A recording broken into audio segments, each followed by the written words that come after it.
लातूर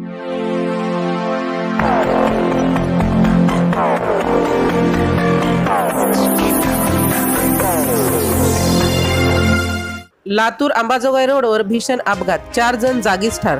अंबाजोगाई लातूर रोडवर नांदगाव पाटीजवळ रविवारी पहाटे स्विफ्ट कार आणि कंटेनरचा भीषण अपघात झाला। या अपघातात स्विफ्ट कार मधील चौघेही जागीच ठार झाले। सर्व मयत लातूर जिल्ह्यातील चाकूर तालुक्यातील जगलपूर येथील असून त्यांची नावे बाबूराव खलंगरे, आत्माराम बानापुरे, सौदागर कांबळे यांच्यासह आणखीन एक असे 4 जण जागीच ठार झाले आहेत। सूत्रांनी दिलेल्या माहितीनुसार शनिवारी रात्री उशिरा जगलपूर येथील 4 जण स्विफ्ट कार मधून MH24 AAS 6334 औरंगाबादला निघाले होते। रात्री सुरू असलेल्या मुसळधार पावसात अंबाजोगाई लातूर रोडवरील पाचपीर दर्गाजवळ त्यांच्या कारची आणि समोरून येणाऱ्या कंटेनरची MH12 MV 7188 जोरदार धडक झाली।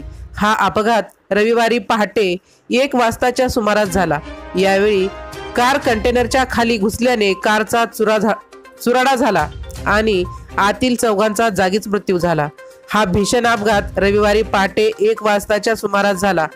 अपघाताची माहिती मिळताच बर्दापूर पोलीस ठाण्याचे API ससाने, PSI यादव, 6 फौजदार, बिडगर, हेड कॉन्स्टेबल शेख कर्मचारी यांनी तातडीने घटनास्थळी धाव घेतली। सर्व मृतदेह अंबाजोगाईच्या शासकीय रुग्णालयात हलविण्यात आले आहेत।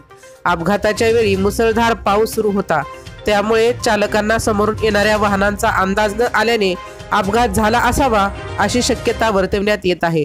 दरम्यान लातूरहून अंबाजोगाईकडे येणारा चौपदरी रस्ता बर्दापूरच्या पुढे दुपदरी करण्यात आला आहे। अचानक निमुळता झालेल्या या रस्त्याने आतापर्यंत शेकडो लोकांचे बळी घेतले आहेत। त्यामुळे हा रस्ता लोखंडी सावरगाव पर्यंत चौपदरी करावा अशी मागणी पुन्हा जोर धरू लागली आहे। अंबाजोगाईहून वासुदेव शिंदे, राजमंत्र न्यूज, लातूर।